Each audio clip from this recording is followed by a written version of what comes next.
Subscribe to our channel by clicking the subscribe button. Click the bell button and enjoy the latest uploads from our channel.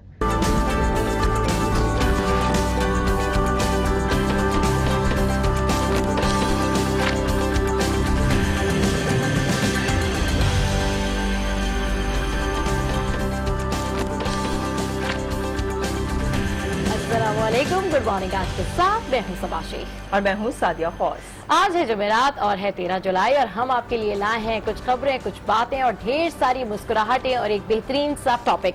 हमारा आज का जो topic है वो related है हमारे लॉस्ट ट्रेडिशन के हवाले से, यानी कि हमारी वो रिवायतें जो अब कहीं मध्यम पड़ गई हैं। वो कौन सी रिवायतें हैं? जैसे कि हमारे कपड़े पहनने के स्टाइल और खास करके एक खानदान जो कि जुड़ा रहता था एक दूसरे के साथ, वो मेहमान जो कि हर साल आते थे या फिर महीनों महीनों में आते थे। आज हम देखते हैं इतनी बिजी जिंदगी है, हर कोई अपने जॉब्स में मसरूफ है, हर कोई अपनी जिंदगी में मसरूफ है, लेकिन वो जो कॉन्सेप्ट था जॉइंट फैमिली सिस्टम का वो कहीं खो सा गया है। अगर यूजुअली थोड़ा अरसा पहले चले जाएं, थोड़ा और पीछे चले जाएं, तो हम देखते हैं कि हमारे पेरेंट्स के घर में उनके दादा नानी, दादा दादी और उनके भी जो है वो बड़े रहते थे, यानी ग्रैंड पेरेंट्स भी रहते थे। लेकिन अब दादा दादी ही रहते हैं और वो भी बेचारे, अगर उनसे कभी कभी कोई मिलने चला जाए तो चला जाए, लेकिन उनको भी जाकर कोई नहीं पूछता। इसकी वजह क्या है? क्या हम सेल्फिश हो गए हैं या फिर वो जो हमारी रिवायत थी कि पूरे खानदान को लेकर चलने की, पूरे खानदान के साथ रहने की, वो कहीं खो सी गई है? क्योंकि उसकी वजह है कि जिंदगी बहुत ज्यादा मसरूफ हो गई है या फिर हमने उन लोगों को अपनी प्रायोरिटीज में शामिल ही नहीं किया है। आज के दौर में अगर देखा जाए कि आपके घर में अगर कोई मेहमान आ जाए, 4 मेहमान बाहर से आ जाए, तो आपकी जिंदगी जो है वो ऐसा लगता है कि अजाब होने लगी है। आपको ऐसा लगता है कि वो आपके ऊपर बोझ है, अब कौन उनको घुमाने लेके जाए, कौन उनको खाना खिलाए। लेकिन यही रिवायत अगर पहले जाए, थोड़ा अरसा पीछे जाएं, तो आप देखेंगे कि यही रिवायत इतनी जबरदस्त होती थी कि पूरा साल लोग इंतजार करते थे कि हमारे खाला, मामू, चचा, फूफी या जो भी आपके रिलेटिव्स हैं वो मुल्क से बाहर से आएंगे या किसी शहर से आएंगे और आपके घर में रहेंगे और आप उनको अपना पूरा शहर घुमाएंगे, अपने शहर की स्पेशलिटी से आगाह करेंगे। लेकिन अब जिंदगी क्योंकि मसरूफ है, टाइम बहुत शॉर्ट होता है, तो हम अपनी रिवायत से कहीं पीछे जा चुके हैं। गुड मॉर्निंग आज हम इसी हवाले से बात करेंगे कि भाई ज्वाइंट फैमिली सिस्टम की इतनी अहमियत है, लेकिन अब ये इतनी ज्यादा क्यों नहीं रही। जी बिल्कुल सबा, आपने बहुत डिटेल बात की और हम कल बात कर रहे थे ज़हनी और जिस्मानी सेहत के हवाले से। अगर शख्सियत को ओवरऑल देखा जाए ना, तो तरबियत के हवाले से भी अगर बात करें तो तरबियत भी एक अहम जुज़ है, क्योंकि आपकी शख्सियत निखारने के लिए यही तरबियत है जो आगे की जानिब आपको उस तरह का इंसान बनाती है जिस तरह की आपकी तरबियत होती है। और कहा जाता है, नाक़दीन का कहना है, माहिरीन का कहना है कि आपकी पहली दरसगाह आपका घर होती है। और अगर आपके घर में जॉइंट फैमिली सिस्टम है तो उस बच्चे की शख्सियत अलग होगी, और अगर वो सेपरेट फैमिली में रहता है तो उसकी शख्सियत अलग होगी। इस दौर में अगर देखा जाए तो सेपरेट फैमिली को ज्यादा हम देख रहे हैं कि बहुत तेजी से बढ़ रही हैं सेपरेट फैमिलीज, लेकिन जॉइंट फैमिलीज के भी कुछ फायदे थे, कुछ नुकसानात भी थे। इसको हम डिस्कस करेंगे। और सेपरेट फैमिली में क्या फायदे और क्या नुकसानात हैं, बच्चों पर क्या असर पड़ता है, आपके लाइफस्टाइल पर क्या असर पड़ता है, आप जो बाहर जाकर डिलीवर करते हैं या फिर आप जॉब करते हैं या जो भी परफॉर्म करते हैं उस पर क्या असर पड़ता है, इस हवाले से भी बात करेंगे। दोनों जो लाइफस्टाइल्स हैं इन दोनों को कंपैरिजन भी करेंगे। और सब सबा, पाकिस्तान में नहीं, हम देखें हमारे रीजन में तो चाइना और साउथ एशिया के ओवरऑल कंट्रीज में ज्यादातर जो जॉइंट फैमिली सिस्टम है वही था। लेकिन अब वेस्ट को देख देख कर हम देख रहे हैं कि आहिस्ता आहिस्ता आपका फैमिली सिस्टम जो है, आपके जो बिहेवियर्स हैं वो सारे अलग होते जा रहे हैं। लिहाजा आपका माशरा वही कल वाली बात के आहिस्ता आहिस्ता एडवांसमेंट की तरफ जाता है। तो हम देख रहे हैं एडवांसमेंट की तरफ जा तो रहा है, लेकिन इसमें कुछ नुकसानात भी हैं और कुछ इसमें अच्छाइयां भी हैं। तो इसको भी डिस्कस करेंगे और प्रोग्राम में मिलेंगे दो ऐसी खवातीन से जो जॉइंट फैमिली में रहकर अपनी हंसी खुशी जिंदगी गुजार रही हैं।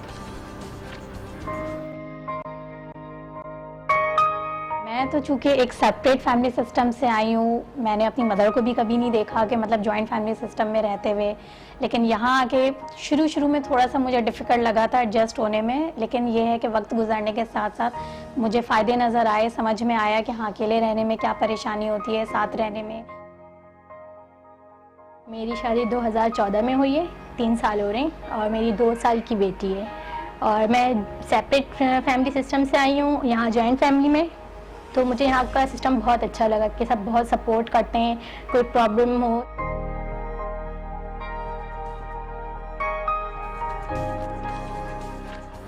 और मिलवाएंगे आपको अख्तर बशीर और उनकी अहलिया से, जिन्होंने इस दौर में भी ज्वाइंट फैमिली की रिवायत को बरकरार रखा हुआ है। हम सब एक साथ ही रहते हैं, एक साथ संडे को हम सब एक साथ खाना खाते हैं। क्योंकि आना जाना ज़रा कोई कब किसी वक्त आ रहा है, कोई किसी वक्त आ रहा है, मगर दस्तरखान लगाने की रिवायत जो है अभी भी अल्हम्दुलिल्लाह हमारे यहाँ है। सब दावतें भी होती रहती है, जाते भी हैं, आते भी हैं बहन भाई। अल्लाह का शुक्र है अभी तक है और इंशाल्लाह ये लोग भी कायम रखेंगे।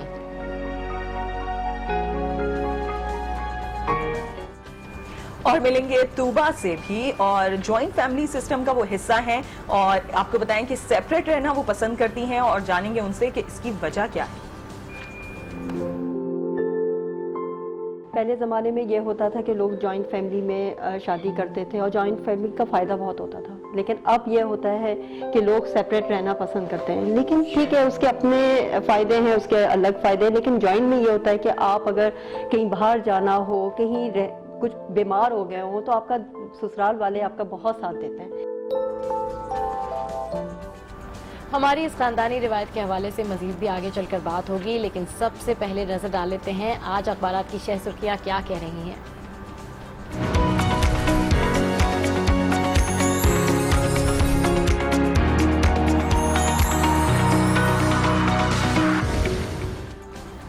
सबसे पहली और अहम खबर है, बात करेंगे एक्सप्रेस की। मेन लीड है, आर्मी चीफ का कहना है कि कोई भी रुकावट आए सीपैक कामयाब बनाएंगे। आपको बताएं कि जब से जेआईटी रिपोर्ट का जमा हुई है और उसके हवाले से बातचीत हो रही है, जो उसमें लिखा गया है उसको डिस्कस किया जा रहा है। तो हम देख रहे हैं हुक्मरान जमात की जानिब से अलग जो है बयानात आ रहे हैं, दूसरी जानिब से अपोजिशन की जानिब से अलग बयानात आ रहे हैं, और कहीं ना कहीं सियासी बहरान पैदा होने के खदशात नजर आ रहे हैं। लेकिन आर्मी चीफ ने इन तमाम खदशात को दूर कर दिया। उनका कहना है कि कोई भी रुकावट आए सीपैक कामयाब बनाएंगे।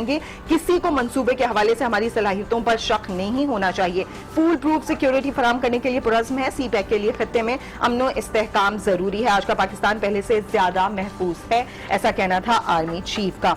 इसके अलावा नून लीग की भी कुछ खबरें हैं, लेकिन सबा फिर आप बताएं आपके पास क्या है। हाँ बिल्कुल, मेरे पास जो मेन लीड है डेफिनेटली वो लगी हुई है वज़ीर आज़म नवाज शरीफ के हवाले से, और वह वज़ीर आज़म इस्तीफ़ा नहीं देंगे ऐसा कहती हैं मरीम नवाज शरीफ। और वज़ीर आज़म हाउस में मुशावरती इजलास, मौजूदा सूरत हाल से निपटने पर गौर, सियासी और कानूनी जंग लड़ेंगे, इत्तेहादी जमातों को एतमाद में लिया जाएगा, दिफा के लिए 4 रुकनी नई कानूनी टीम मैदान में लाने का फैसला। और आपको बताएं कि जिस दिन से ये सारी सूरत हाल हुई है, जेआईटी की रिपोर्ट आई है, उस दिन से ही हम देख रहे हैं कि गवर्नमेंट का एक बहुत ज्यादा सख्त किस्म का स्टांस, सख्त किस्म का मौक़िफ़ सामने आया है, जिसमें अब उनका यही कहना है कि हमारे जो वकला है वो जेआईटी की रिपोर्ट को चैलेंज करेंगे। इस हवाले से वो कोर्ट में जाके केस लड़ेंगे, और इंशाअल्लाह ताला नून लीग का ऐसा कहना है कि हम सुरखरू होंगे, और 2018 में भी नून लीग वज़ीर आज़म नवाज शरीफ को प्राइम मिनिस्टर देख रही है। लेट्स सी कि क्या होने वाला है। जी सादिया जी बिल्कुल, आगे बढ़ें और आपको बताएं कि वज़ीर आज़म के हवाले से जो नए नए इंकशाफात सामने आ रहे हैं जेआईटी रिपोर्ट के जैसे जैसे वो खुलती जा रही है, तो आपको बताएं इसमें बताया गया है कि वज़ीर आज़म की 2014 तक दुबई में मुलाजमत का सबूत मिल गया है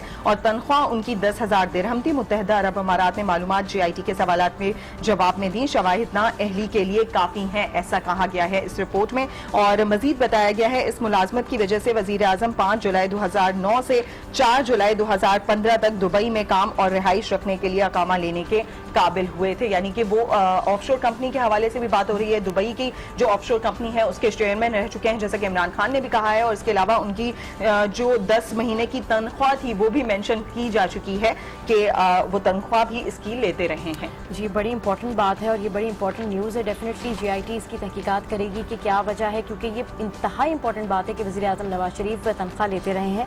अच्छा, जो अगली लीड है वो है कोई जज जर्नल या सियासतदान सादिक अमीन नहीं, गॉडफादर माफिया कहकर आपने फैसला दे दिया, समात नया बेंच करे। जावेद हाशमी बहुत ज़्यादा हाईलाइटेड है।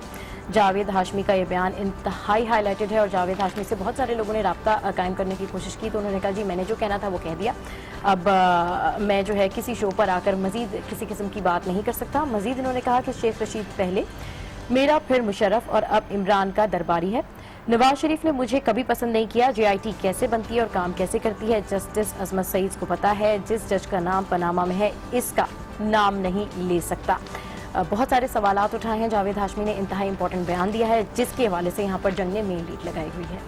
और एक दफा फिर से प्रेस कॉन्फ्रेंस नून लीग की जानिब से की गई और मरियम औरंगजेब ने क्लियरली इसमें कहा कि नवाज शरीफ के खिलाफ माजी में नैब और दीगर इदारों ने 32 मुकदमात दर्ज किए थे। JIT ने इन मुकदमात के रिकॉर्ड को तहकीकात में शामिल किया है। एक इल्जाम कीनिया में 2 शुगर मिलें लगाने का भी था। रावलपिंडी में 3 रेफरेंस ज़ेर समाअत हैं। हेलीकॉप्टर रेफरेंस में 14 साल कैद हुई। अपील का कोई रिकॉर्ड नहीं मिला।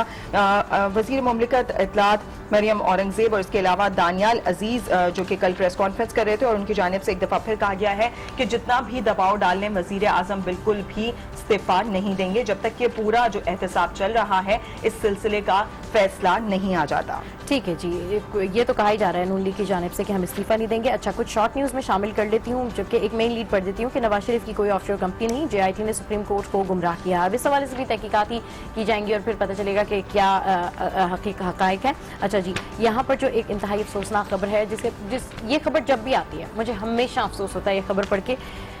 क्या कहा जाए सिंध हुकूमत को, थर में ग़िज़ाई किल्लत के बायस मजीद 8 बच्चे दम तोड़ गए। महकमा सिंध खामोश। क्यों खामोश है महकमा सिंध? काफ़ी टाइम हो गया है, यहाँ पर कोई काम नहीं हो रहा है। सारे जितने भी डोनेशंस होते हैं वो कहाँ चले जाते हैं, जो पावर प्लांट्स लगते हैं वो कहाँ चले जाते हैं, पानी के कुएं कहाँ चले जाते हैं। थर में सूरत हाल बद से बदतर होती जा रही है। दूसरी न्यूज़ जो है वो चीन के हवाले से है कि चीन का समंदर पार पहला फौजी अड्डा मुसल्ला दस्ते जबूती भेज दिए गए हैं और बरतानिया में मजहबी मुनाफरत तालिबा को घेर कर दाइश के नारे। जबकि एक और अहम खबर है वो इमरान खान साहब के हवाले से है कि सुप्रीम कोर्ट आज इमरान खान नाअहली फॉरेन फंडिंग केस की समाअत करेगी और ये इंतहाई इंपॉर्टेंट समाअत है। आगे बढ़ते हैं, बिजनेस रिकॉर्डर को भी डिस्कस करते हैं। इसमें मेन लीड में हम आपको बताएं कि आर्मी चीफ की जो खबर है उसी को लगाया गया है और इसमें आपको बताएं आर्मी चीफ की जानिब से बता दिया गया है हालात जैसे भी हों तमाम मंसूबों पर अमल दरामद किया जाएगा और उन्होंने ये भी कहा है जितने भी मंसूबे जारी हैं वो भी बिना रुकावट के पूरे होंगे। उन्होंने कहा कि तमाम तर सिक्योरिटी के इंतजाम भी बेहतरीन है, लिहाजा CPEC को कोई नहीं रोक सकता। इसके अलावा सेकंड यहाँ पर न्यूज जो लगी हुई है टिलरसन के हवाले से है, जिन्होंने कतर के वजीर खारजा से मुलाकात की है और उन्होंने बातचीत की मुख्तलिफ उमूर पर, लेकिन जो पाबंदियां कतर पे लगाई गई हैं उसके हवाले से कोई बात नहीं हुई और वो पाबंदियां अभी भी कतर पर मौजूद हैं, उसमें किसी किस्म की कोई कमी बेशी नहीं की गई है। जी अच्छा, मेरे पास इस वक्त डॉन है और डॉन की जो मेन लीड है वो है under fire Sharif set to consult cabinet allies और वही तमाम उस खबरों के हवाले से यहाँ पर मेन लीड लगाई गई है कि वज़ीर-ए-आज़म नवाज शरीफ अब मुशावरत करेंगे और अपने तमाम सियासी रहनुमाओं से बातचीत करेंगे और फिर फाइनली फैसला किया जाएगा कि एटलीस्ट करना क्या है, क्या स्टांस होना चाहिए, सुप्रीम कोर्ट में किन दलाइल और किन वकला के साथ वो जाना चाहते हैं। और जो दूसरी लीड है वो है opposition predicts disaster PMs stay spot. अच्छा, अपोजिशन की तरफ से यही कहा जा रहा है कि जी इखलाकी तौर पर भी वज़ीर-ए-आज़म नवाज शरीफ को इस्तीफा दे देना चाहिए क्योंकि इससे इनकी साख मजबूत होगी, तो उसी हवाले से यहाँ पर मेन लीड लगाई गई है। जबकि CEC calls for early poll reform legislation, तो एक खबर ये लगाई गई है लेजिस्लेशन के हवाले से। और अगर इसकी एक और मेन लीड पढ़ूं तो next generation of militants may emerge from academic institute और water supply from Hub dam to increase. चलें जी, एक और चीज जो मैं मेंशन करना चाहूंगी यहाँ पर बिजनेस रिकॉर्ड में खबर लगाई गई है मकबूल शर्किया के हवाले से। हमारी आवाम काफी ज्यादा उसमें इंटरेस्ट रखती है, इसलिए मैं डिस्कस कर रही हूँ क्योंकि इंतहाई अफसोसनाक वाकया था। लेकिन जिस कंपनी का वो ट्रक था जिसमें ऑयल था वो उस कंपनी की जानिब से कंपनसेशन दी गई है ओगरा को, वो भी यहाँ पर हम मेंशन करना जरूरी समझेंगे। इसके अलावा आपको बताएं नाज़रीन, चेयरमैन तहरीक इंसाफ इमरान खान और जहांगीर तरीन के खिलाफ नाअहली केस की समाअत आज होने वाली है। इस पर मजीद तफसीलात लेंगे, हमारे साथ मौजूद है हमारे नुमाइंदे अली फुरकान से। जी अली फुरकान, बताइएगा सबसे पहले तो इस्लामाबाद का मौसम कैसा है और उसके बाद समाअत की तैयारियां कहां तक पहुंची हैं? आज अहम समाअत होने जा रही है। जी बिल्कुल, मौसम तो यहाँ का खासा खुशगवार हो गया है। रात भर जो है मूसलाधार बारिश होती रही है, जिसके बाद मौसम खासा खुशगवार हो गया है। इस वक्त भी जो इस्लामाबाद और रावलपिंडी के नशेबी इलाके हैं वहाँ पे पानी खड़ा है और जो नाले और नदियाँ हैं वो भी काफ़ी तेज़ी से बह रहे हैं। सुप्रीम कोर्ट में इस वक्त जो है वो समाअत के हवाले से सिक्योरिटी के कुछ ज़्यादा इंतजाम किए गए हैं। आप देख पा रहे होंगे, मैं इस वक्त सुप्रीम कोर्ट के बाहर ही मौजूद हूँ और मेरे पीछे पुलिस की जो है वो कुछ इजाफी नफरी जो है वो आपको नजर आ रही होगी। इमरान खान आज जो है वो उनकी नाअहली के हवाले से समाअत है और गुज़िश्ता समाअत पे भी अदालत ये कह चुकी है कि क्यों ना उनके खिलाफ कार्रवाई की जाए। आज उनके वकील और वो उनकी टीम यकीनन मौक़िफ़ के साथ अदालत में पेश होंगे। इसके साथ अगर इस्लामाबाद की दीगर एक्टिविटीज़ की बात की जाए तो लॉजिस्टिक फोरम है वो उसका इंटरनेशनल लॉजिस्टिक फोरम का आज दूसरा दिन है। कल आर्मी चीफ ने उससे खिताब किया था और आज कुछ वफाकी वुज़रा उसके मुख्तलिफ सेशन से खिताब करेंगे। दफ्तर खारजा की हफ्तावार ब्रीफिंग है और OIC के जो कश्मीर के हवाले से जो हमायत हासिल हुई है उसके बाद फुरकान अपडेट कर रहे थे। आपका बहुत शुक्रिया। आगे बढ़ते हैं और लाहौर का पर मौजूद है हमारे नुमाइंदे तारिक खान और उनसे जानते हैं कि आज लाहौर शहर में क्या एक्टिविटीज होने जा रही है, मौसम कैसा है और लाहौर के शहरी खाबे वगैरह भी इंजॉय कर रहे हैं या नहीं। जी तारिक खान। बिल्कुल ठीक है जी, बिल्कुल ऐसे ही है। जैसे GIT की रिपोर्ट आई उसके बाद जैसे ही हमने देखा कि सियासी पार्टियां जो है वो गर्मा गर्म बयान देना शुरू हुई हैं, लेकिन उसके अगेंस्ट अगर हम लाहौर में देखें तो बड़ा ही खूबसूरत मौसम लाहौर में कल से है। और कल बारिश के साथ साथ हल्की हल्की हवा चलती रही, बल्कि हल्की हल्की बूंदाबांदी रही और बड़ा खूबसूरत मौसम था। आप पैदल ट्रैवल करने वाले, मोटरसाइकिल ट्रैवल करने वाले उस खूबसूरती को महसूस, वो ठंडक को महसूस कर रहे थे जो वाकई होती है। आज भी मौसम बड़ा खूबसूरत है। जो सूरज है वो बादलों की ओट में छुपा हुआ है, अबर आलूद मौसम है, हल्की हल्की हवा चल रही है और बड़ा इंजॉयबल मौसम है। दूसरी तरफ GIT की रिपोर्ट के बाद जो गर्मा गर्मी है वो भी सबके सामने है। लाहौर में इस हवाले से अगर देखें वकला की तहरीक जो है वो एक दफ़ा फिर जोर पकड़ रही है। उन्होंने वज़ीर आज़म में इस्तीफे का मुतालबा किया है और आज उनकी रैली है इस हवाले से। इसके अलावा अगर हम देखें तो YDA जो है वो प्रोटेस्ट करने जा रहे हैं। वज़ीर आज़म के इस्तीफे के हवाले से वकला भी अपना हिस्सा डाल रहे हैं और दबाव डाला जा रहा है उनकी जानिब से भी कि फौरी तौर पर मुस्ताफी हो जाए। वज़ीर खान काफी एक्साइटेड नजर आ रहे थे, काफी खुश नजर आ रहे थे। मैं ये सोच रही थी कि लाहौर के हवाले से तारिक खान अपडेट कर रहे थे तो कराची का मौसम भी कुछ कम नहीं है। अब आप पूछ के बताएं हमें वकास से कि कैसा मौसम है। जी बिल्कुल, हमने सुबह बहुत एंजॉय किया है और बहुत अच्छा, रात में भी फौर पड़ती रही है और आज सुबह भी फौर पड़ रही थी। आगे क्या होने वाला है ये जानेंगे। हमारे साथ मौजूद है हमारे नुमाइंदे वकास खान से। वकास खान बताइएगा कैसा है मौसम कराची का और महकमा मौसमियात का क्या बताना है, कैसा मौसम रहेगा आगे और कौन कौन से अहम इवेंट्स आज लाइनअप हैं।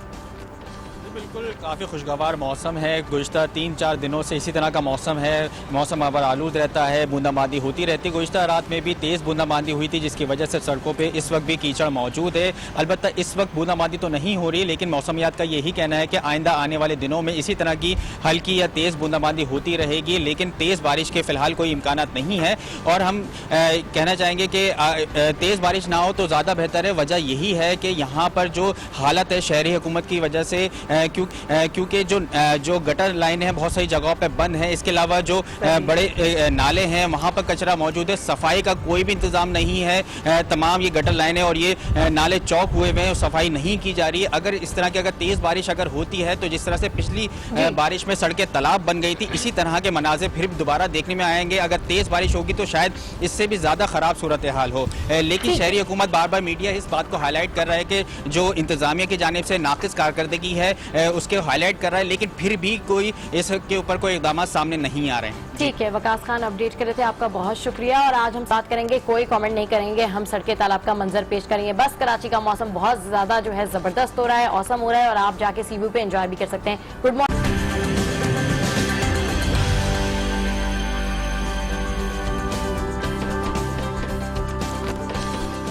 Welcome back. हम बात कर रहे हैं मुख्तलिफ किस्म की, और जो कि हम ब्रेक पे जा रहे थे तो इससे पहले न्यूज़ की बात कर रहे थे, तो जो अहम खबर हमारे सामने थी वही अहम खबर आज हमारे सामने है कल की। और आपको बताएं, army chief general Qamar Javed Bajwa ने वाजे किया है कि कोई शक में ना रहे, हम CPEC को बनाकर दम लेंगे। CPEC की कामयाबी के लिए तमाम इदारों को भरपूर ताउन करना होगा। 2030 तक इक्तिसादी शराकतदारी कामयाब करना हमारा ख्वाब है। और मेरे दिमाग में और जहन में एक ही लाइन आ रही है कि प्राउड टू बी पाकी आर्मी। इस्लामाबाद में NLC के ज़ेर एहतमाम CPEC लॉजिस्टिक कॉन्फ्रेंस हुई, जिससे खिताब में army chief general Qamar Javed Bajwa ने कहा कि पाक चीन इक्तिसादी राहदारी खित्ते में बड़े पैमाने पर बेहतरी लाएगा। आर्मी चीफ का कहना था कि चीन का 1 बेल्ट 1 रोड विजन पूरी दुनिया के लिए है। मंसूबा पाकिस्तान, मगरबी चीन और खित्ते के लिए गेम चेंजर है। CPEC के लिए खित्ते में अमन व इस्तेहकाम निहायत जरूरी है। जनरल कमर जावेद बाजवा ने कहा कि फौज CPEC को तहफ़्फ़ुज़ फराहम कर रही है। दीगर कौमी इदारे भी इस किरदार के लिए आगे आए, इंशाअल्लाह CPEC को कामयाब बनाएंगे। आर्मी चीफ का कहना था कि पाकिस्तान में सिक्योरिटी पहले से बेहतर है, कराची में हालात मामूल पर आ रहे हैं, बलूचिस्तान में सूरत हाल बेहतर हो रही है। जनरल कमर जावेद बाजवा ने कहा कि हम पूरे यकीन के साथ मुल्क से दहशतगर्दी को खत्म कर रहे हैं। CPEC से पैदा होने वाले वसी मौके के लिए खुद को तैयार करना होगा। अखबारात के एडिटोरियल में कॉलमिस्ट क्या लिख रहे हैं, इस पर बात करेंगे। हमारे साथ मौजूद हैं लाहौर से ब्यूरो चीफ अनवार हाशमी साहब। अनवार साहब, बहुत शुक्रिया, आप एक दफा फिर हमारे साथ मौजूद हैं अच्छी सी सुबह में।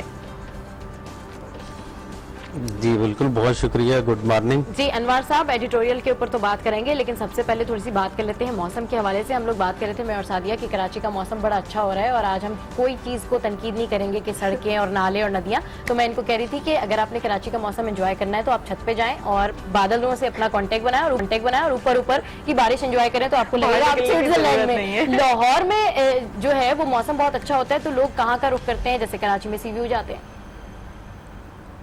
देखिए, लाहौर में अगर लोग ज्यादा बोर हो जाए तो फिर तो इमरान खान उन्हें धरने के लिए इस्लामाबाद ले जाते हैं ताकि वहाँ एंजॉय कर सके। अदरवाइज लाहौर में पार्क्स इतने ज्यादा हैं और बहुत एस्टेब्लिश हैं, बहुत ही खूबसूरत हैं। वैसे लाहौर में इमरान खान के धरने के अलावा डॉक्टर्स का धरना भी बहुत ज्यादा होता है, तो एंटरटेनमेंट ही एंटरटेनमेंट है वहाँ पे तो। हाँ जी बिल्कुल, खास तौर पे आज टीवी का ऑफिस माल रोड पे है, वहाँ तो हर दूसरे दिन ही जो है ना एक नए के एहतजाज हो रहा होता है, जिसकी वजह से ट्रैफिक भी ब्लॉक हो जाती है। बहरहाल ओवरऑल मौसम बहुत अच्छा है। चलिए एडिटोरियल क्या कह रहे हैं आज के?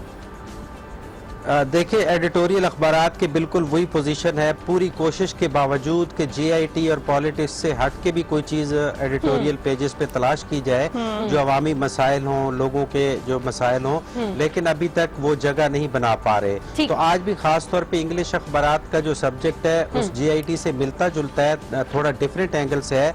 मसलन डॉन ने रोल ऑफ द अपोजिशन पे एडिटोरियल लिखा है और डेली टाइम्स ने lesson of PPP for PTI. तो ये डिफरेंट तनाजुर में जो है ये लिखा गया है। ख़ास तौर पे अखबारात ने आज जो है वो अपोजिशन को नसीहत करनी शुरू कर दी है कि सुप्रीम कोर्ट की जो समाअत है वो मंडे से शुरू हो जाएगी।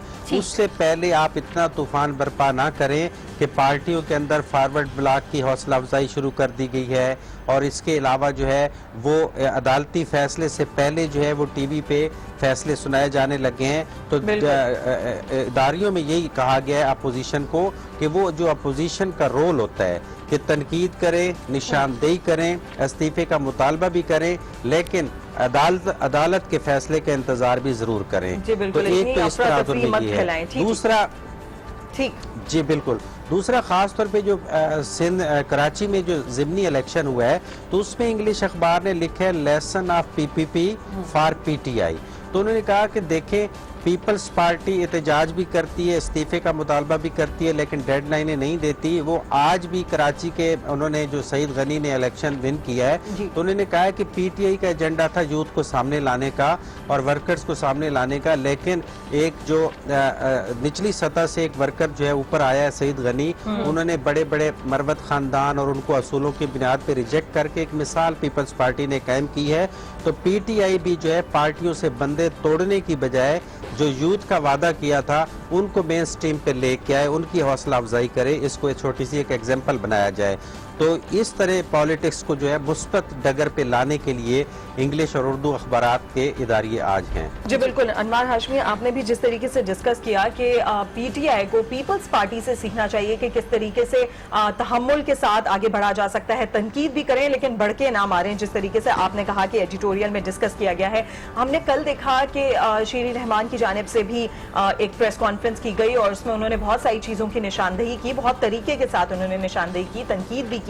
और इन तमाम चीजों को सामने रखते हुए अब आप क्या समझते हैं कि नेक्स्ट स्टैंड क्या होने जा रहा है ओपोजिशन का? अपोजिशन को यकीनन कोई दूसरा रास्ता नहीं है अगले वीक के इंतजार से पहले। ठीक है, अब अखलाकी तौर पे तो खुर्शीद शाह ने भी कहा है कि अगर वजीर आजम इस्तीफा दे दें तो बेहतर है, वरना अदालती फैसले का तो इंतजार हर सूरत करना पड़ेगा। लेकिन जो होने जा रहा है उसका इशारा जो है वो कुछ इदारती नोट में भी जो जावेद हाशमी की कल की स्पीच है जिसे वो अपनी पॉलिटिकल रिटायरमेंट की आखिरी स्पीच करार दे रहे हैं, तो उसमें वो सारा मैसेज 60 साल का दे गए हैं कि 1990 में जब वजीर आजम नवाज शरीफ पहली दफा वजीर आजम बने तो उसे उस वक्त भी कहना पड़ा कि मैं इस्तीफा नहीं दूंगा, मैं डिक्टेशन नहीं लूंगा, और आज पूरे 27 साल बाद भी उसको कहना पड़ा है कि मैं इस्तीफा नहीं दूंगा। कसूर दोनों का है कि हुक्मरान ऐसे फेल करते रहे हैं कि एहतियात नहीं करते रहे, कि अपना कारोबार भी साथ रखते रहे, कि इस नहज पे आना पड़े कि 27 साल बाद भी कहना पड़े कि मैं इस्तीफा नहीं दूंगा। तो दूसरी तरफ उन्होंने कहा है कि जर्नल, जजेस और दीगर जितने भी शोबे हैं तो जब तक सबको कटहरे में नहीं लाया जाएगा, सिर्फ सियासतदानों को लाया जाता है, सियासतदानों में करप्शन मौजूद है, तो तब वो मैसेज जाता है जो अपोजिशन, मौजूदा अपोजिशन को भी इस तरफ आना चाहिए कि अपनी पार्टियों से वो बंदे फारिग कर दें जो कि सियासत और कारोबार को साथ साथ जो है परवान चढ़ाते हैं। जी बिल्कुल ठीक बात की आपने। 3 चीजें आपने डिस्कस की हैं जेआईटी के हवाले से, तो अब मुझे ये समझ में नहीं आ रहा कि मैं तीनों के अलग अलग क्वेश्चन पूछूं या फिर एक ही क्वेश्चन कर लूं। तो सबसे पहले अगर जेआईटी की बात करें तो ये बताइएगा कि जेआईटी के हवाले से जहां पर भी जो भी सिनेरियो है, जो भी बाज़गश्त है, क्या इखलाकी तौर पर प्राइम मिनिस्टर नवाज शरीफ को डिस्क्वालीफाई हो जाना चाहिए, इस्तीफा दे देना चाहिए? और दूसरी बात ये कि पीपल्स पार्टी और पीटीआई के तनाजुर में आपने बात की, तो पीपल्स पार्टी की जीत आपको जो नजर आई है उसकी मेन वजह यही है, सियासी हल्के ये कहते हैं कि उन्होंने अपनी लीडरशिप को स्ट्रॉन्ग किया है और बॉन्डिंग बनाई है इंटरनल वर्कर्स के साथ, जबकि पीटीआई धरने या इल्जामात की सियासत तो कर रही है लेकिन अपनी लीडरशिप के अंदर बॉन्डिंग नहीं लेकर आ रही है। और अगर तीसरी बात जो आपने जावेद हाशमी की है तो उसके हवाले से मैं पूछना चाहूंगी कि इनकी जो स्पीच है ओवरऑल बहुत ज्यादा एग्रेसिव और बहुत ज्यादा बोल्ड स्पीच इन्होंने की है, इसको आप कैसे देखते हैं? देखो, बोल्ड स्पीच वही पॉलिटिशियन कर सकता है जिसमें वो फौज का भी नाम ले, जजेस का भी नाम ले, जिसका दामन वाकई साफ हो। जावेद हाशमी की हिस्ट्री सब जानते हैं कि उसने पॉलिटिक्स में बिल्कुल कुछ नहीं बनाया, इसलिए वो बोल सकता है। फिर तो सियासतदान से पावरफुल कोई बंदा जमहूरी दौर में नहीं हो सकता कि वो जिसको मर्जी तनकीद करे, जिसका मर्जी एहतसाब करे, लेकिन उसका दामन साफ होना जरूरी है। और दूसरी बात यह है कि जेआईटी के हवाले से आपने पूछी है, तो इस्तीफे का मुतालबा तो किया जा सकता है, नायली तो अदालत ने करनी है और उसी की तैयारी वजीर आजम हाउस में हो रही है। सही, ओपोजिशन अपना काम कर रही है, इसी वजह से इस्तीफे का मुतालबा कर रही है। आपने जिस तरीके से पीपल्स पार्टी के हवाले से हम खास तौर पर बात कर रहे हैं और ये भी कह रहे हैं कि वो काफी ज्यादा बेहतरीन तरीके से आगे की जाने बढ़ रही है, आपको क्या नजर आ रहा है? स्पेशली आप लाहौर को कवर करते रहे, इसके अलावा ओवरऑल पंजाब में अब पीपल्स पार्टी की सिचुएशन कहां पर देख रहे हैं आप अगले इलेक्शन के लिए? पीपल्स पार्टी बिल्कुल आइडियल पॉलिटिक्स करती है, इसमें तो कोई शक नहीं है, क्योंकि वो नुकसान बर्दाश्त कर लेती है, जमहूरियत की बका के लिए काम करती है। ये भी सब जानते हैं, इसकी पूरी तफसीलात के लिए बहुत वक्त चाहिए। लोगों की अप्रोच में इनके लीडर्स बहुत आसानी से, लोग इन लीडर्स को मिल सकते हैं, बाकी जमातों के लीडर्स को मिलना भी बहुत मुश्किल है। बहुत सी जमहूरी रवायात है जिसके लिए उन्होंने कुर्बानियां दी हैं। सबसे बड़ा मसला है कि वो जमहूरियत और आज़ादी इजहार का बिल्कुल वो दावा भी करते हैं, प्रैक्टिकल भी करते हैं, गुड गवर्नेंस की तरफ वो इतनी तवज्जो नहीं दे पाते, जिसकी वजह से उन्हें दोबारा वापस आने के लिए 10-10 साल और 15-15 साल लग जाते हैं गवर्नमेंट में, फेडरल गवर्नमेंट में वापस आने के लिए। तो पीपल्स पार्टी अपनी अभी रवायात को प्रमोट करे जो कर रही है, और नेक्स्ट इलेक्शन में जाके वो जो है इलेक्टोरल की तरफ तवज्जो दे, डिलीवर भी करे अगले इलेक्शन में। बिल्कुल, बहुत शुक्रिया अनवार हाशमी साहब हमारे साथ मौजूद थे, एडिटोरियल्स के ऊपर डिस्कशन कर रहे थे। और शामिल करते हैं दुनिया भर से भी कुछ खबरें। एक अहम खबर आपको बताएं, ब्राजील के साबिक सदर लुइस लुला डी सिल्वा को मनी लॉन्ड्रिंग और करप्शन साबित होने पर जेल की। तो जनाब, आज की हमारी थीम है ज्वाइंट फैमिली सिस्टम के हवाले से, इसके ऊपर मजीद हेल्दी डिस्कशन करेंगे। गुड मॉर्निंग, आज मैं यहाँ वक्त हुआ एक ब्रेक का, जिसके बाद मिलवाएंगे आपको। ज्वाइंट फैमिली में रहकर हंसी खुशी जिंदगी गुजारने वाली खवातीन से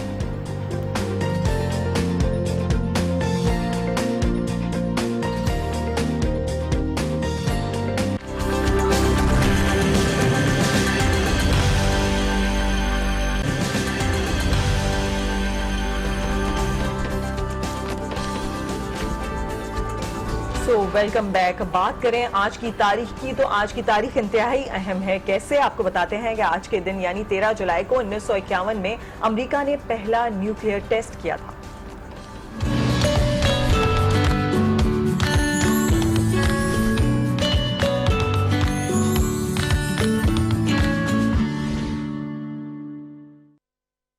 US department of energy reservation के ताउन से ये टेस्ट नेवाडा टेस्ट साइट पर किया गया था, जो अमरीकी शहर लास वेगास से 105 किलोमीटर दूर है। इस इलाके में ज्यादातर चट्टानें और रेगिस्तान हैं। जैसे ही बम जमीन पर गिरा, धुएं के बादल उठने लगे जो दिखने में मशरूम की शक्ल के थे। लास वेगास शहर पर इस टेस्ट के बद असरात मुख्तलिफ किस्म के जानलेवा अमराज के तौर पर सामने आए, जिसके बाद नेवाडा नेशनल सिक्योरिटी साइट ने तमाम न्यूक्लियर टेस्ट सिर्फ ज़ेर ज़मीन या दूर समंदर में करने की इजाजत दी। तो आज की तारीख तो जान ली और आज के टॉपिक पे भी बात कर लेते हैं, जो कि जॉइंट फैमिली सिस्टम के हवाले से। सादिया, मेरे लिए जॉइंट फैमिली सिस्टम जो है ना, उसकी बड़ी इंपॉर्टेंस है, क्योंकि मैं डेफिनेटली, मेरी कोई सिबलिंग नहीं है, तो जो इकलौते बच्चे होते हैं या जो इकलौते होते हैं, उनकी कोशिश होती है कि उनके कजन्स, उनकी ओवरऑल जितने भी फ्रेंड्स हैं, उनकी जो गैदरिंग है वो उनके घर पर आए और उनके साथ रहे। और यकीन करें, जब मेरी खालाएं, अभी भी मेरी खाला आई हुई हैं, तो जब मेरी खालाएं वापस जाती है ना, तो इतना दिल करता है रोने का कि इतना ज्यादा अजीब लगता है कि ये लोग क्यों जा रहे हैं। तो जिन लोगों की बड़ी फैमिली है, जिन लोगों के बहुत सारे बहन भाई हैं, जिन लोगों के बहुत सारे खाला मामू और बहुत एक पूरा ओवरऑल खानदान है, मैं कहती हूँ वो लोग ब्लेस्ड हैं। प्लीज आपके यहाँ जितने भी लोग आते हैं, आप उनकी बहुत कदर करें, क्योंकि जिन लोगों की फैमिलीज नहीं होती, ये वही हकीकत जानते हैं कि कितना जो है वो दुख होता है कि यार आप अकेले बैठे हुए हैं, अब आप किससे बात करेंगे। बिल्कुल नहीं, ज्वाइंट फैमिली में ये मजा तो जरूर है कि गैदरिंग्स बहुत ज्यादा रहती हैं और लोग एंजॉय करते हैं, बहुत सारी चीजें सीखते भी हैं, और बड़ों से और उनसे, उनके बड़ों से भी बहुत कुछ सीखने को मिलता है। लेकिन हमारी टीम ने एक ऐसी फैमिली से बातचीत की है, आइए आपको दिखाते हैं। मेरा नाम बुशरा है, मैं यहाँ सबसे छोटी बहू हूँ। मेरे साथ मेरी 2 जिठानियाँ रहती हैं, अम्मी अब्बू रहते हैं, यानी कि मेरे सास ससुर, और मेरी शादी को 5 इयर्स हो गए, अब माशाल्लाह से 6 साल होने वाले हैं।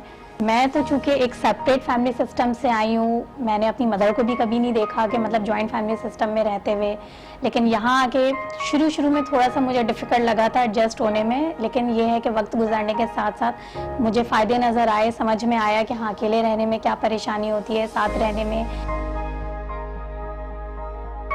चूँकि मैं वर्किंग वुमेन भी हूँ, मैं पढ़ाती हूँ स्कूल में, फिर मेरे साथ मेरी एक छोटी बेटी भी है, कभी कहीं जाना होता है, कहीं अपनी कमिटमेंट्स होती हैं, तो फिर मैं उसको अम्मी के पास ड्रॉप करके इजीली चली जाती हूँ। मतलब ये होता है कि कभी तबीयत ख़राब होती है तो किसी से, मेरी जैसे दोनों जिठानियाँ हैं, उनसे मैंने कह दिया, या खुद कहने की भी कभी ज़रूरत नहीं पड़ती है, वो लोग खुद समझ जाते हैं कि आज तबीयत ख़राब है, तो उन्होंने काम संभाल लिया। तो माशाल्लाह अल्हम्दुलिल्लाह एक अच्छी फैमिली के साथ एक अच्छी खुशगवार ज़िंदगी गुजर रही है। लोगों के अंदर एक खुलूस था, एक प्योरिटी थी, लेकिन अब वो चीज़ वैसी नहीं रही है अभी भी अल्हम्दुलिल्लाह हमारी फैमिली में भी है।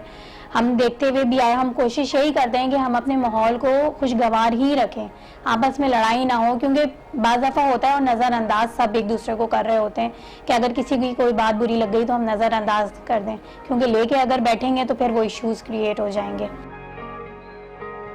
मेरी शादी 2014 में हुई है, 3 साल हो रहे हैं, और मेरी 2 साल की बेटी है, और मैं सेपरेट फैमिली सिस्टम से आई हूँ यहाँ जॉइंट फैमिली में। तो मुझे यहाँ का सिस्टम बहुत अच्छा लगा कि सब बहुत सपोर्ट करते हैं, कोई प्रॉब्लम हो, इवन कि मेरी छोटी बेटी है वो बीमार हो जाती है तो मेरी जो भाभी हैं, जेठानी हैं, तो वो बहुत सपोर्ट करती हैं, और मेरी मदर इन लॉ हैं, वो बहुत सपोर्ट करती हैं। हम ये कि कहीं जाना भी हो, इवन हम लोग सब मिल के जाते हैं, बहुत मज़ा आता है। पहले से अब में फ़र्क आया है, जैसे पहले सबको बुलाना, घर में दावतें करना, ये कि अब थोड़ा कम हो गया। एक तो ये कि स्पेस भी नहीं होता हमारे घर में, फिर ये कि सब कोई बिजी होते हैं। पहले जिस तरह से दस्तरखान वगैरह लगते थे, पर ये कि टाइम शॉर्टेज की वजह से कोई किसी टाइम पे आ रहा है, कोई जल्दी आ रहा है, तो वो फिर अपने हिसाब से वो लोग डिनर कर लेते हैं। मेरे जो अब्बू अम्मी हैं वो मुझे बताते थे कि पहले उन्होंने अपनी लाइफ कैसे गुजारी है, छोटे में बाहर खेलना सबके साथ, या रात में कहानियाँ वगैरह सुनना, सब एक छोटा सा उनका इवेंट या गैदरिंग होती थी। तो अब ये कि वो ये सब नहीं है, क्योंकि अब सब मसरूफ़ भी हो गए, ऊपर से हालात वगैरह भी नहीं सही रहते, तो इस वजह से नहीं होता। हमारा बचपन उस तरह से नहीं गुजरा जैसे उन लोग का गुजरा है कि खेल में बाहर या किसी के घर पे जाके बातें करना या फिर खेलना, तो वो अब ये सब नहीं है।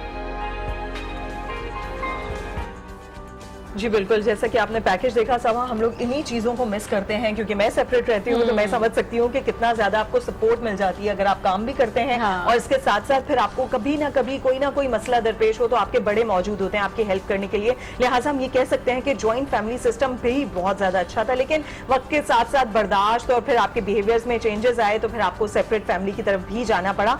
लेकिन इसके ऊपर भी बात करेंगे मजीद, लेकिन यहाँ वक्त हुआ है एक ब्रेक का, जिसके बाद मिलवाएंगे आपको ज्वाइंट फैमिली की रिवायत को बरकरार रखने वाले अख्तर बशीर और उनकी अहलिया से।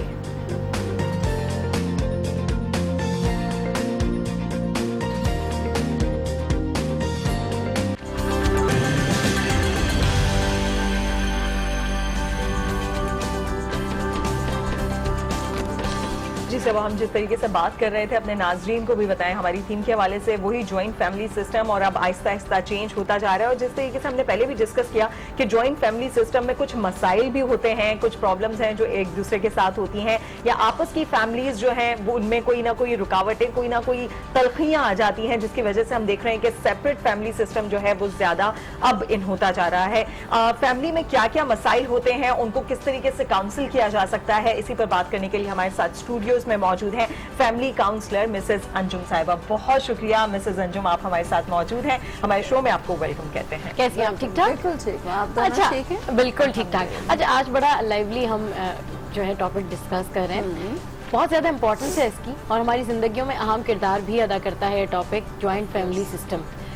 अब आज के तो दौर में हम देख रहे हैं कि ये सिस्टम ओवरऑल खत्म होते जा रहा है, सबने सेपरेट सेपरेट रहना शुरू कर दिया है। इवन लोग जो है वो अपने पेरेंट्स के साथ भी नहीं रह रहे होते, वो कहते नहीं जी you want to live separate. क्या वजह है इसकी? इंडिपेंडेंट हो गए हैं लोग। ठीक, इंडिपेंडेंट तो हो गए हैं, लेकिन बच्चे ओके, जो न्यू जनरेशन है वो इंडिपेंडेंट इतनी है कि वो सब्जेक्ट्स अपनी चॉइस के लेती है, अपनी मर्जी से कॉलेज सेलेक्ट करते हैं, चाहे पेरेंट्स किसी और भी यूनिवर्सिटी को या कॉलेज को करें, तो वो इंडिपेंडेंट और जो एक उनका अपना माइंडसेट हो गया है, तो वो हर चीज़ इसलिए वो चाहते हैं कि हम शादी के बाद भी जॉइंट फैमिली में नहीं रहे, हम इंडिपेंडेंट रहे। They want to have their own life. Right, सही। मिसेस अंजुम हमारे साथ मौजूद है, हम बात करेंगे उन खास मसाइल के ऊपर जो जिसकी वजह से जॉइंट फैमिली सिस्टम खत्म होता जा रहा है। क्योंकि आपने जिस तरीके से कहा, एक वजह तो ये हो गई कि आजकल के बच्चे, नई जनरेशन जो है वो इंडिपेंडेंट हो गई, अपने फैसले खुद करने लगे हैं,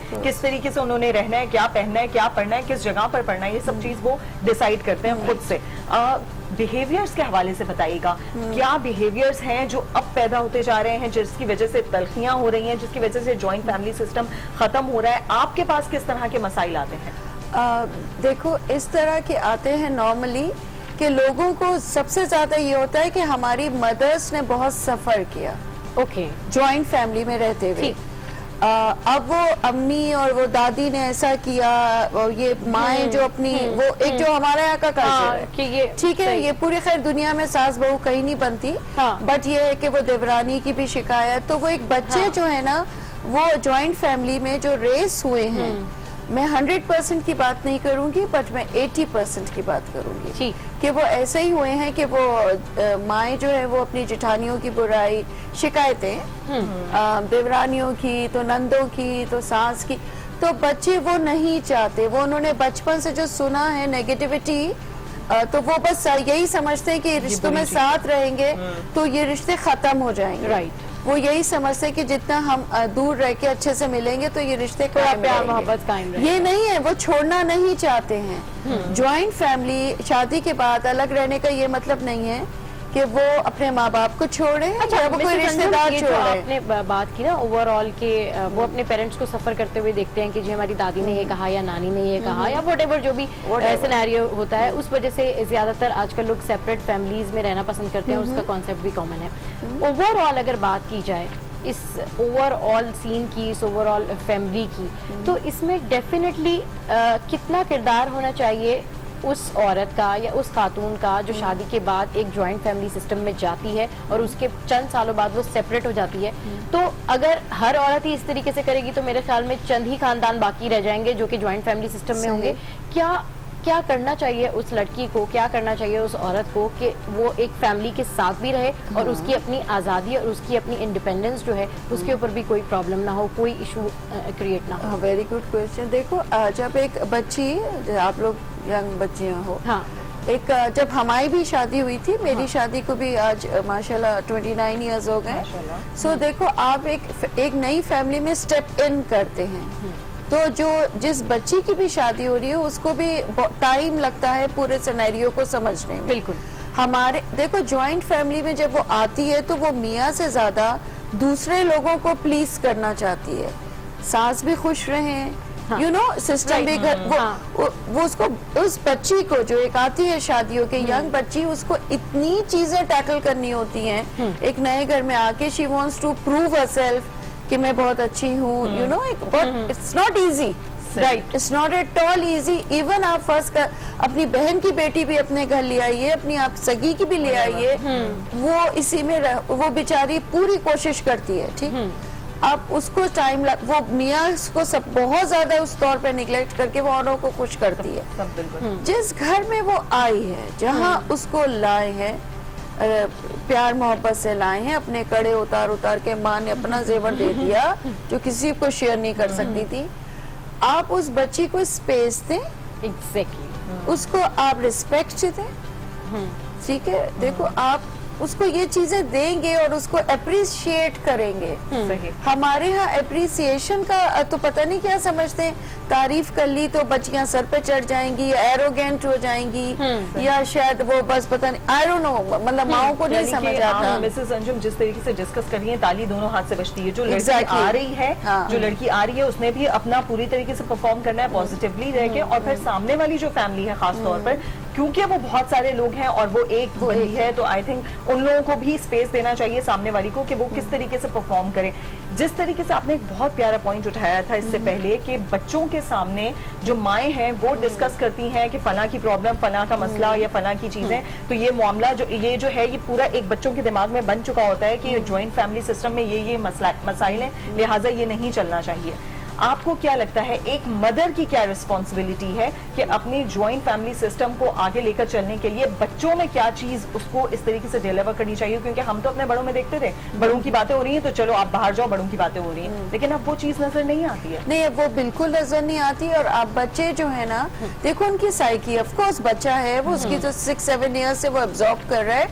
अब वो वो इतना अपनी अम्मी को, खासकर एक बच्ची लड़की को ये होता है मेरी अम्मी के साथ ज्वाइंट फैमिली में रह के बहुत सफर किया है, चाहे वो इंडिपेंडेंट रह के भी उनको अंदर वही बीमारियां हो जाए, बट वो ये समझती हैं कि इस वजह से, बिकॉज वो माँ, देखो माएँ अपनी, हमारे यहाँ ज्वाइंट फैमिली में क्या अलग भी रहो तो हस्बैंड से बुराइयां आप नहीं, मतलब नहीं कर सकते ना, सही बात है। इसकी तो वो बच्चों को ही पकड़ती हैं, देखो दादी ने ये कह दिया, ये है, ये दिस इज द कल्चर, और अपने आप को प्रूव करती हैं कि हमने ये सेक्रीफाइस। फिर जब वो बड़े हो जाते तुम्हें तो पता नहीं हमने सेक्रीफाइस कितना किया, हमने क्या क्या सहा, यूं हुआ, ये हुआ।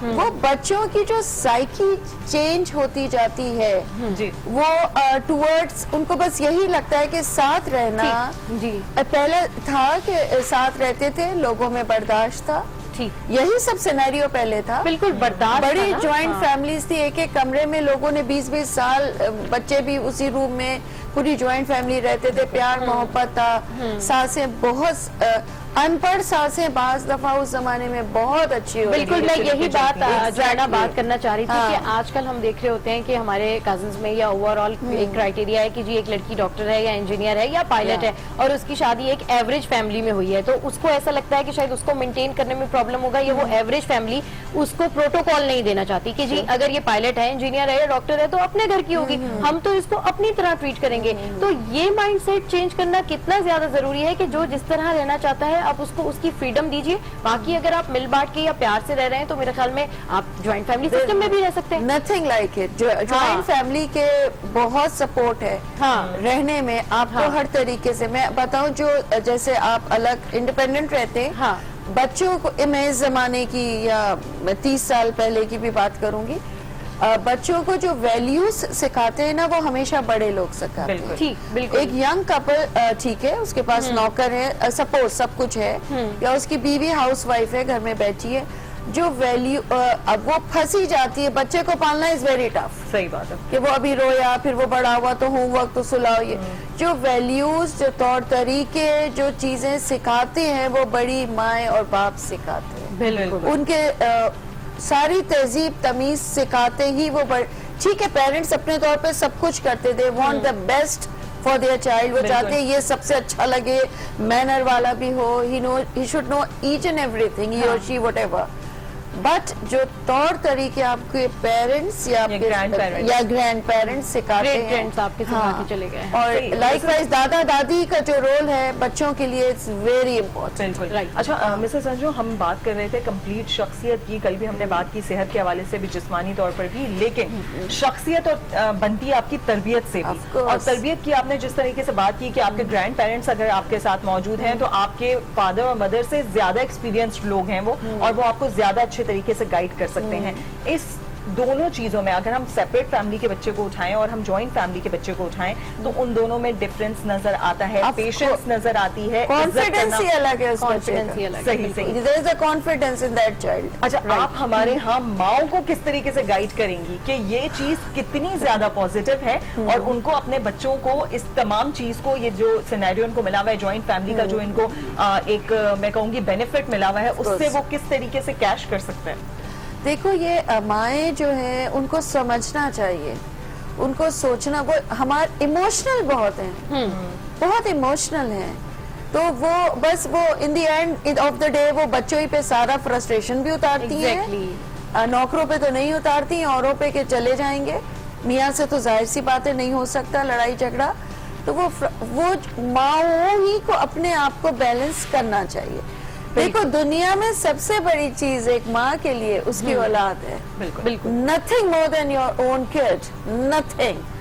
अब आप ये सोचें कि हम इनको बड़ा कर रहे हैं, देखो हमारे पास कितने मेंटली ऐसे आते हैं, क्वालिफाइड है, सब कुछ है, वो अंदर से टूटे हुए हैं। बिल्कुल मिसेस अंजुम, आपको अपनी लिमिटेशंस पता होनी चाहिए। आपके पेरेंट्स की, आपकी फुप्पो से, चचा से, किसी से भी कितनी भी लड़ाई हो, लेकिन हमें कभी ये नहीं कहा गया कि आप उनसे बदतमीजी करें या उनको सलाम ना करें। हमारा मामला नहीं है। अगर बड़े लोग रहे तो इट्स बच्चों का कोई लिंक नहीं है। लेकिन आजकल उल्टा सिस्टम, आजकल के बच्चे भी अपनी राय दे रहे होते हैं और वो सुनी भी जा रही है। आजकल बच्चे राय देने के अलावा भी, मेरे पास कोई आए थे, उन्होंने, उस फैमिली ने हमें बताया कि हमारी आपस में जॉइंट फैमिली बिजनेस जो होते हैं, वो अब्बा की डेथ हुई तो वो बिजनेस, भाइयों में लड़ाइयाँ, अच्छा भाई फिर भी चल रहे होते हैं, एक भाई की डेथ हुई वो बच्चा बिल्कुल अगेंस्ट खड़ा हो गया, अगेंस्ट 50। तो उन्होंने कहा हम लोग का मिलना, बट वो बच्चे जो, हम तो प्रोटोकॉल कर रहे हैं एक दूसरे का रिस्पेक्ट, उनके बच्चे फेसबुक पे एक दूसरे को बातें सुना रहे हैं, फादर वाज अ चीटर,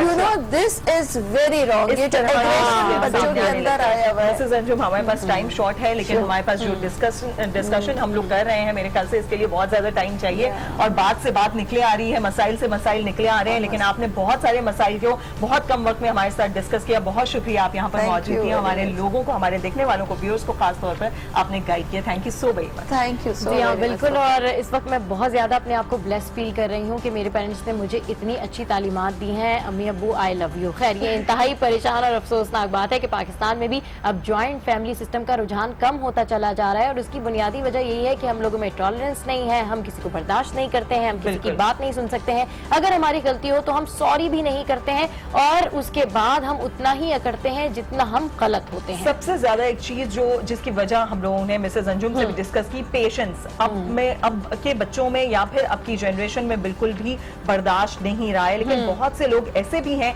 जिन्होंने इस रवायत को बरकरार रखा है। और गुड मॉर्निंग आज की टीम ने एक ऐसी ही फैमिली से मुलाकात की है, उनका क्या कहना है ज्वाइंट फैमिली के हवाले से, वो किस तरीके से हंसी खुश रहते हैं और ज्वाइंट फैमिली में, देखते हैं।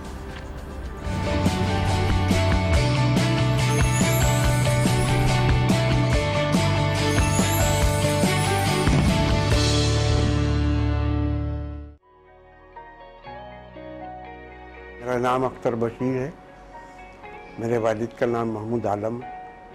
अब ये बच्चे अलग रहना चाहते हैं, एक साथ रहना नहीं चाहते, या तो सास बहू का रिश्ता सही नहीं रहता। तो हमारे साथ जो है, हम मुख्तलिफ एक जगह हैं, हम सब एक साथ ही रहते हैं, एक साथ। संडे को हम सब एक साथ खाना खाते हैं, क्योंकि आना जाना ज़रा कोई कब किसी वक्त आ रहा है, कोई किसी वक्त आ रहा है, तो संडे को या रात में हम एक साथ फिर दस्तरखान तो नहीं लगता, टेबल पे होते हैं, मगर दस्तरखान लगाने की रिवायत जो है अभी भी अल्हम्दुलिल्लाह हमारे यहाँ है। सब दावतें भी होती रहती है, जाते भी हैं, आते भी हैं बहन भाई, अल्लाह का शुक्र है अभी तक है, और इंशाल्लाह ये लोग भी कायम रखेंगे।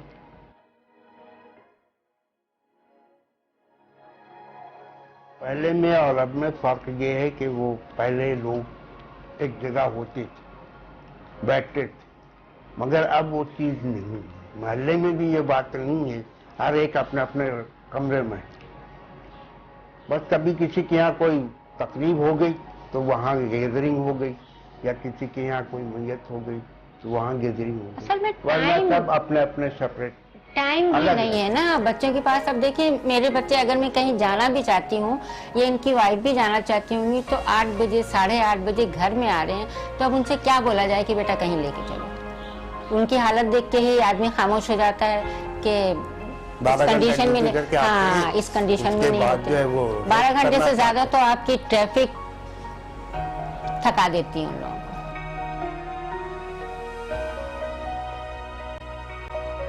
पहले शादी घर में हुआ करती थी और एक एक हफ्ते जो है फंक्शन होता था, ढोल बजते थे, गाने होते थे। अब ये सब खत्म हो गया। वजह ये है कि ना हम मेहमान को बुलाएंगे ना हम मेहमानदारी करेंगे। आजकल लोग काम करने से बचते हैं घर के लोग जो हैं काम करने से बचते हैं।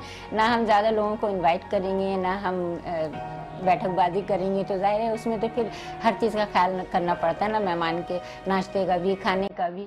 ये सारी कमी हो गई है।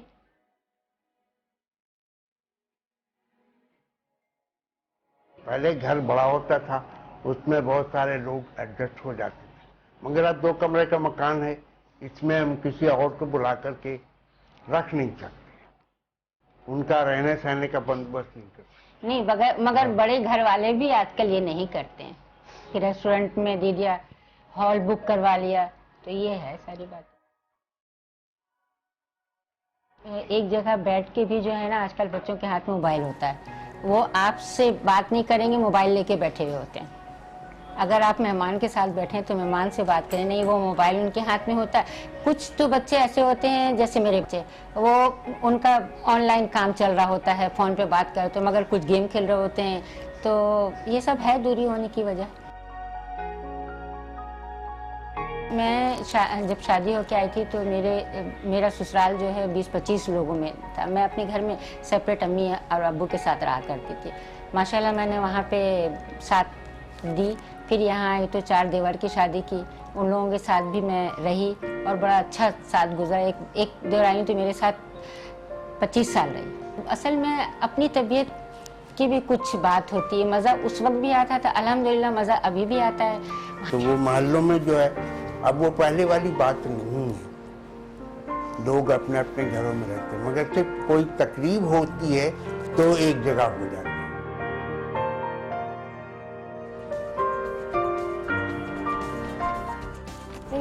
जी बिल्कुल, मैंने देखा ये पैकेज जिसमें बहुत ज़्यादा बातचीत हो रही थी जॉइंट फैमिली के हवाले से, और उसके कितनी रिवायात, कितनी चीज़ें हैं जो आगे के बच्चों में डिलीवर हो रही हैं, उसके कितने फ़ायदे हैं वो भी हम डिस्कस कर रहे थे। क्योंकि सबा मैं नहीं रहती हूँ जॉइंट फैमिली में, मैं अलग रहती हूँ, लेकिन मैं ये तमाम चीज़ों को बड़ा मिस करती हूँ उस वक्त जब मैं देखती हूँ कि बहुत ज़्यादा गैदरिंग्स होती हैं, बहुत ज़्यादा जॉइंट होता है लोग, लेकिन अपने काम की वजह से हमें अलग रहना पड़ता है और समटाइम्स हमें बहुत सारी गैदरिंग्स को छोड़ना भी पड़ता है। हम जॉइंट फैमिली को किस तरीके से अच्छा बना सकते हैं या आगे लेकर चल सकते हैं, इस पर भी बात करेंगे शो में यहाँ वक्त ब्रेक का, जिसके बाद मिलवाएंगे आपको ज्वाइंट फैमिली के बजाय सेपरेट रहना पसंद करने वाली तूबा से।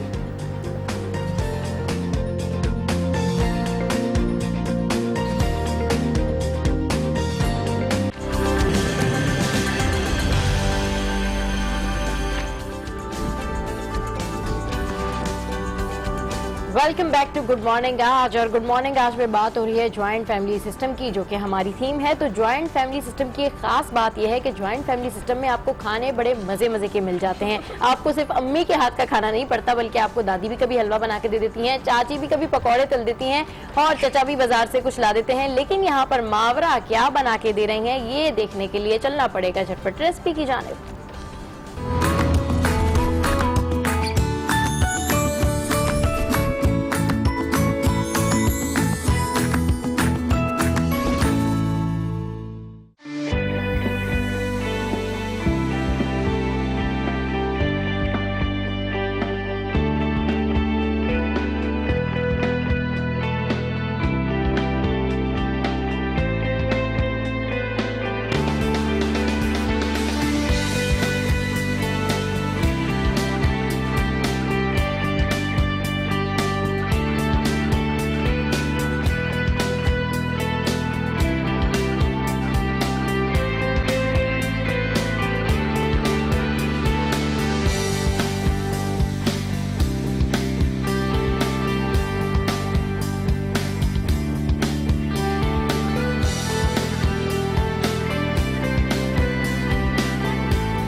बिल्कुल, मावरा की रेसिपी आपने देखी और काफी मजे की लग रही थी। और जिस तरीके से सवा आप बात कर रही थी कि अगर हम जॉइंट फैमिली में हो तो बहुत सारी चीजें एक वक्त में खाने को मिल जाती हैं, चाची की, फुप्पो की, दादी की, और वो सारी चीजों में फिर आपके पास ऑप्शंस आ जाते हैं कि आपने कौन सी चीज पसंद है वो खानी है।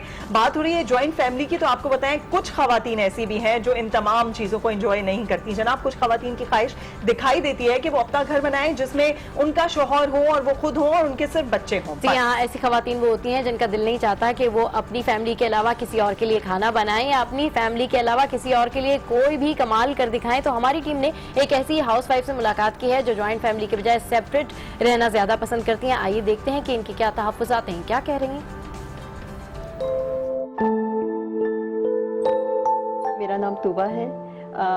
मैं एक हाउसवाइफ भी हूँ और जॉब भी करती हूँ। आजकल बहुत ज़्यादा हो गया है कि लोग जॉइंट फैमिली में नहीं रहते और अलग सेपरेट होने की कोशिश करते हैं, लेकिन मेरे लिए बात वक्त मुश्किल होता है। लेकिन शुक्र है मेरे जो ससुराल वाले हैं, जो इन लॉज हैं, मेरी सास और नंद काफ़ी मेरा साथ देती हैं। और दूसरी बात ये कि आजकल यही होता है कि मेरी शादी को जैसे 13 साल हो गए, मेरा एक बेटा है, तो जैसे मुझे कहीं जाना होता है तो मुझे इतना मुश्किल लगता है कि मैं क्या करूं, कहाँ करूं। तो फिर मैं अपने ससुराल में अपनी नंद को कहती हूँ ख़ास तौर पे कि मेरे बेटे को हैंडल करें। तो वो मेरी सास भी बेचारी, वो भी बहुत ज़्यादा मुझे तसल्ली होती है कि हाँ जी मैं उनके पास हूँ। मैं सारा दिन भी अगर कहीं रहूँ मुझे कोई टेंशन नहीं होती है।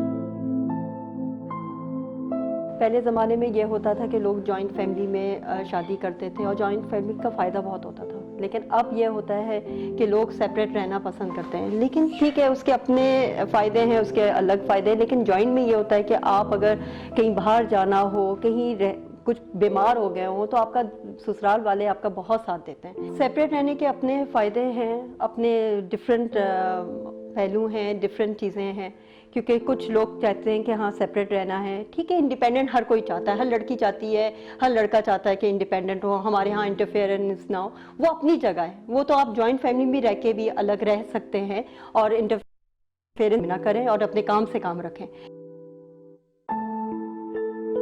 पहले ज़माने में ये होता था कि जॉइंट फैमिली में जब दावतें होती थी सब मिलजुल के काम करते थे तो बहुत फ़ायदा होता था।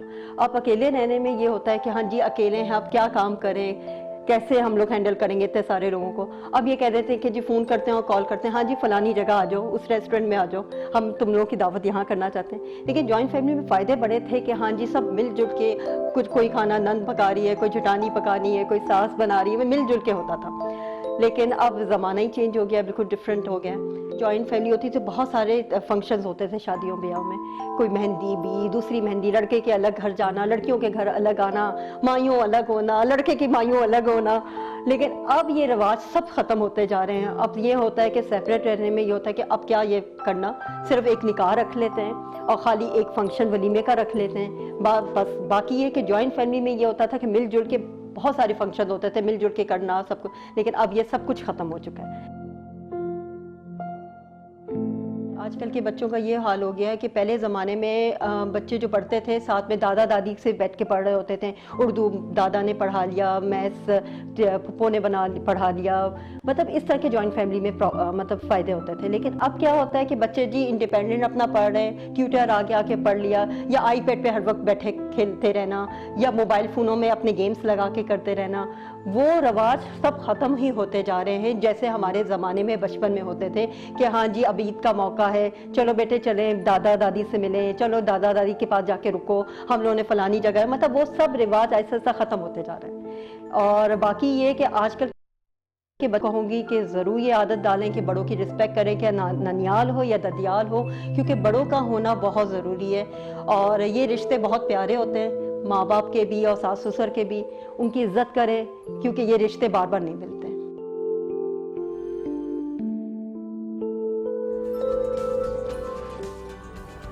जी हाँ, बिल्कुल ये सही बात है कि इन रिश्तों की इज्जत करनी चाहिए क्योंकि रिश्ते बार बार नहीं मिलते। जब हमें हमारे प्यारे या बड़े छोड़ कर चले जाते हैं तो उसके बाद एहसास होता है कि फला साहब जो है, या फला आपके रिश्तेदार, या फला आपके दादा या आपके चचा फूफी मामू ऐसे कहते थे और वो आपके लिए बहुत बेहतर था। गुड मॉर्निंग, आज में यह वक्त एक ब्रेक का, जिसके बाद मिलवाएंगे आपको पाकिस्तान के चमकते सितारे से। So don't go anywhere, stay with us, keep watching good morning आज।